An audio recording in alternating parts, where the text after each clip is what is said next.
Hi, Greg. This is weird, but with any luck, you're watching this in the year 2050. I'm not sure where you'll be watching this or how, but in any case, this is you in 2017. Talking to you, 33 years in the future. It's a kind of time capsule. It's a kind of time capsule. It's a kind of time capsule.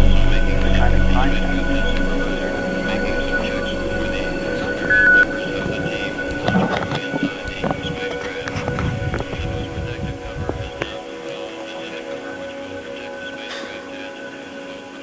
Hey Chris, not really even sure what to call you, but I guess future Chris?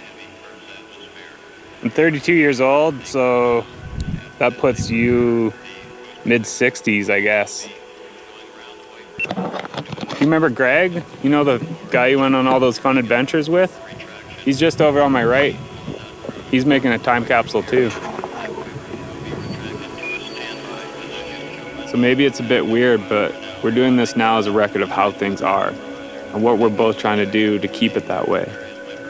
Maybe you've forgotten why things happen as they happen.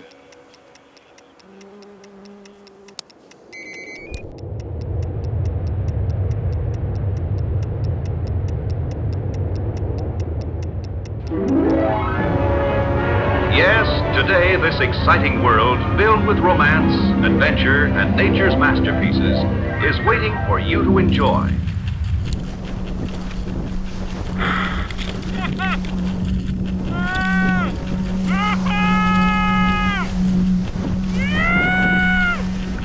For the past 14 years, I've been living the dream. What time is it? Time is... Wrong. Best time of your life! My job is literally to chase snow all over the globe and capture and share that experience with people. We've had a pretty significant flight over Switzerland trying to find good snow, and I think we finally found the last good snow in Switzerland. Welcome to Morocco. Taste the Italian powder! Just here at the edge of a crevasse and getting some glacier ice for our whiskey. And then today we got to go heli skiing in India. The lure of travel is always present, no matter where your home may be. For far-off vacation lands are always more inviting. Can't really think of anything else better. I have everything that I ever dreamed of as a skier. A big truck, a snowmobile, plane tickets to the most amazing places.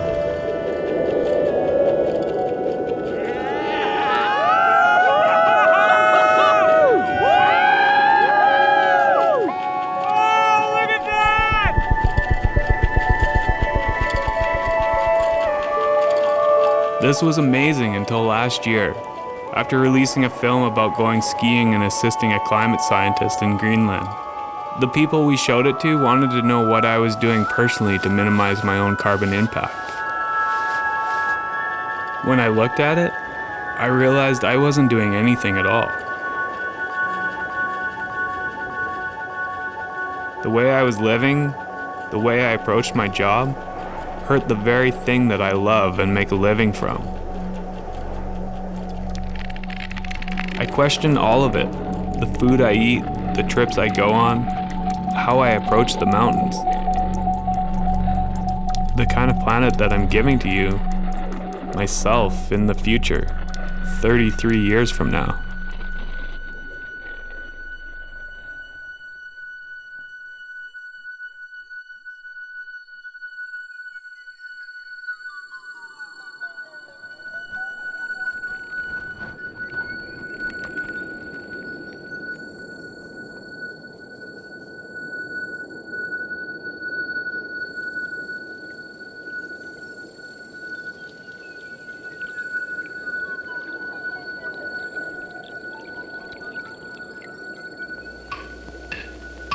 Tick-tock, tick-tock, hickory-dickory-dock, time to beat the clock. Time for fun has now begun, let's all play beat the clock. Thank you, ladies and gentlemen. Welcome once again to Beat the Clock, the show where you have the time of your life playing against time for big-time prizes. We have some holdover contestants from last week. If you come over here with me, we'll have the pleasure of re-meeting them. So Chris just told me it's 30 kilometers to the next charger. The car says we've got 43 You have kilometers. 43 kilometers remaining. Can we trust it? This is our first real test. We're gonna try to take her to zero and see what happens here. But you gotta trust technology at some point, right? Just lost 1%. 26% battery remaining.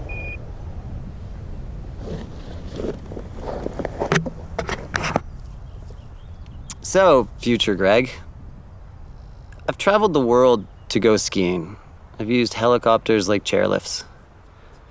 But I've also spent thousands and thousands of hours driving solo from my home to the trailhead, driving my diesel F-350 with my snowmobile in the back. So I stopped and I took a look deep inside, and I realized that on one hand, I'm seeking solace in the mountains, and on the other hand, I'm killing it. So I decided to experiment. Sell the F-350, leave the snowmobile in the driveway, and use battery power to access all my trailheads and adventures.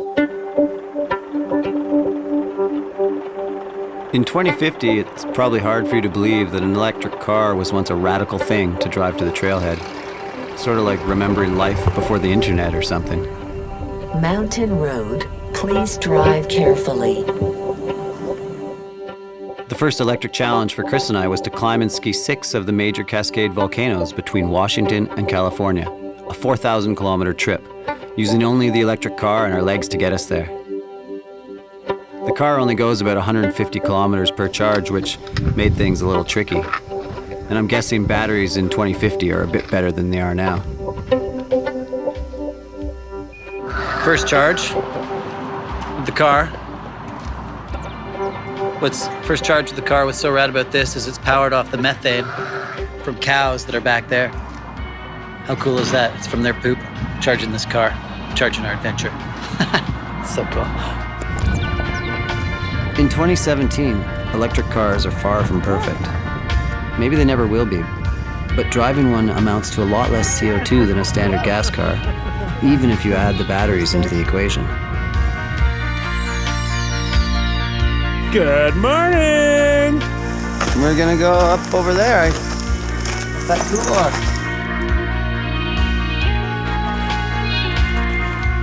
You only have 13% battery remaining. Getting low. What do you think that means, the flashing? Means we better find a charger soon.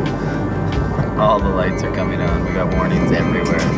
Please charge the battery soon. All right, let's get out of this gully. 9.3 kilometers. When has a drive to the mountain ever been this exciting? It's pretty exciting. Is your adrenaline going yet? At 14,410 feet, Mount Rainier stands high among the world's volcanic peaks. The mountain reached full height 75,000 years ago. A mere moment ago on the clock of Earth history. I'm sorry, Greg, but I'm afraid the battery is critically low. Stop the rain. Oh. No percent. Nothing left. Stop the clock! You did it! You left me with 0%. That was risky. We're on the summit of? Mount Hood. On Mount Shasta. We're on the summit of? Mount Rainier. Well done, Greg. Thank you. I think it's time for you to come down.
He must live in the present, make his decisions. Greg, I'm afraid we're running out of time.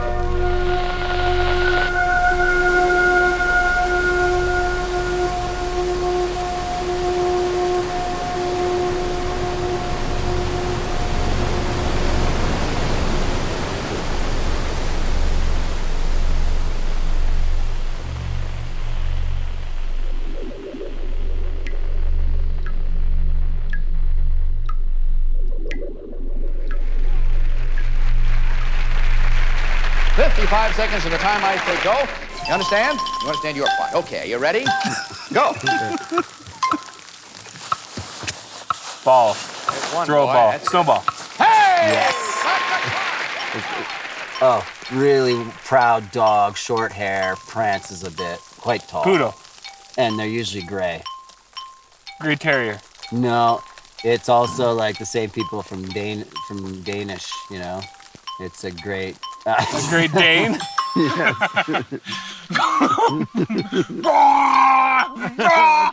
Bear, a shark, a great white It's from shark. old times. That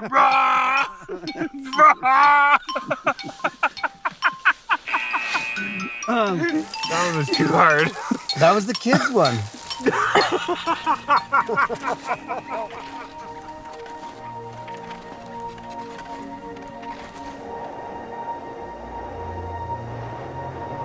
That we are able to put so much of this stuff, CO2 and other greenhouse gases, into the atmosphere, that we're changing the composition of the air and changing its radiative properties. We're now keeping heat in, the temperatures are rising.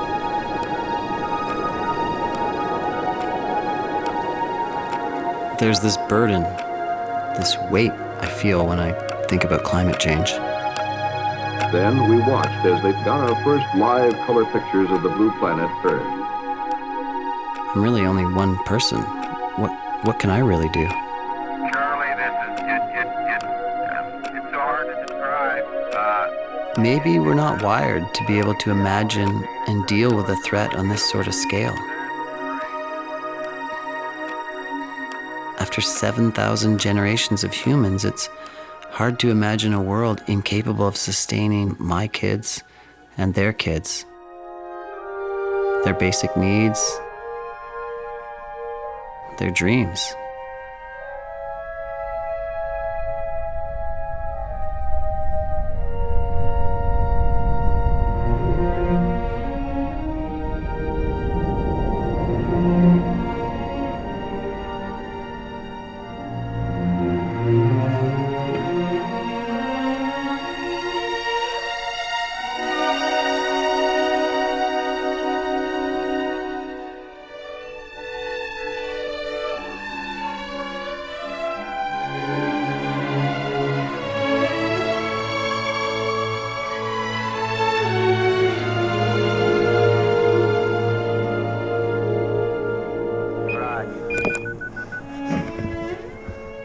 The task is daunting, but I never start off thinking I can't climb the mountain. I need to break the problem up in my head into small pieces in order to make sense of it, into smaller steps. Here's your animal, thank you. Next one's mine. There was that 10-day ski traverse where we started right from our doorsteps in Revelstoke.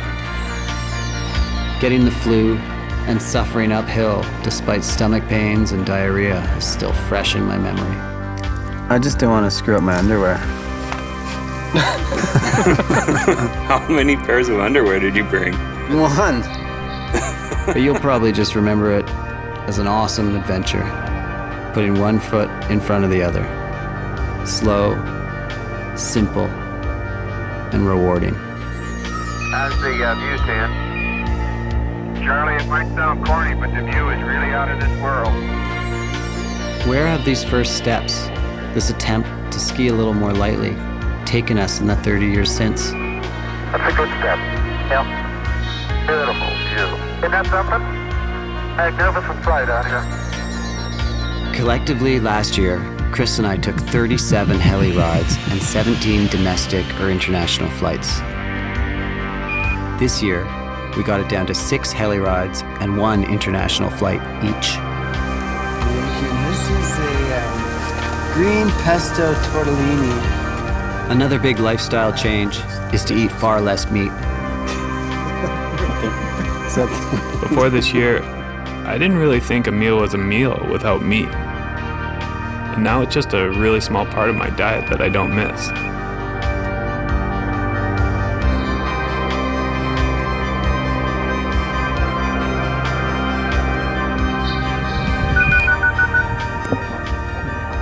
A different car, less flying, more local adventures, eating less meat.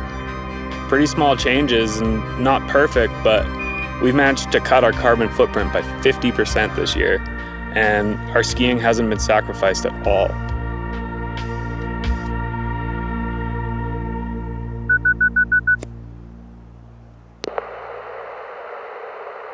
Forecast for the Columbia District of British Columbia, issued at 11 a.m., Wednesday, April 26th. For today, snow level 1,200 meters, rising to 1,600 meters this afternoon. High of 8, UV index 3. Snow level lowering to 1,000 meters tonight. In the long-range 35-year forecast, increasing chance of heavier rain events. Increasing seasonal temperatures. 30 to 40% lower snowpack levels. Length of ski seasons will markedly decrease.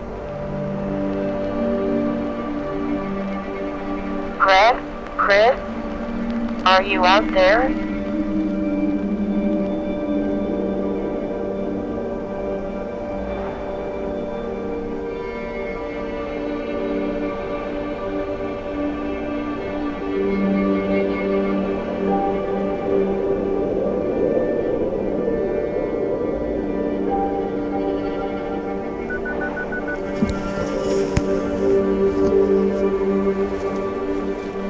We were just reaching the high point of our traverse when global CO2 hit 400 parts per million. Higher than at any time in our human history.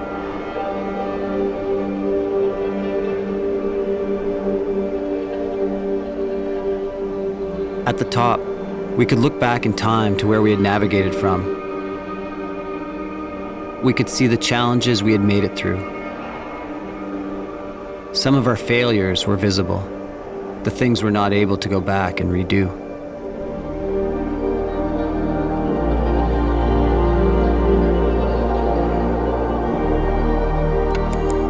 This conversation we've been having, future Greg, is one way. You're not able to tell me how the future unfolds. The forecast is bad, and the challenge seems really daunting. But I never start off thinking I can't climb the mountain. So far, all these little small changes I've done, they feel good. And I'm really looking forward to getting better at them. They feel like I'm part of the solution. Pesto tortellini. It's been an amazing year of doing something that I've loved for so long, but doing it slightly different and having less impact on the environment. And it's something that gets me really excited to see where this goes in the future. I'd like to know that when you watch this, you'll look back knowing you tried to make each step better than the last. That you did your best to keep the mountains the way you remember them. The same way you see them here.